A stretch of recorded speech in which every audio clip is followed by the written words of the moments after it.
badiliko la tabia fulani unayosema sitaacha, unayosema imenitesa, unayosema hii Bwana, ni tafasiri ya wazi moyo wako umepatwa.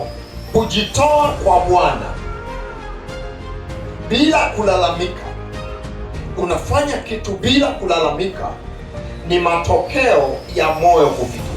Unapomwona mtu anajitoa kufanya kazi ya Mungu kwa namna yoyote ile anayofanya bila malalamiko, inatafasiri moyo wa huyo mtu umefikiwa.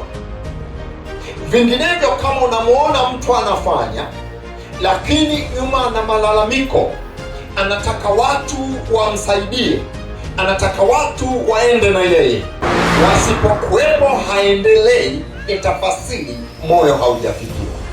Uzinzi ni matokeo ya moyo kufikiwa. Kwa maana hii, moyo wa mtu ukifikiwa na taarifa yoyote, kama ni taarifa ya uzinzi, utanyanyuka ukaenda ukazini, ni tafasiri moyo wako umefikiwa.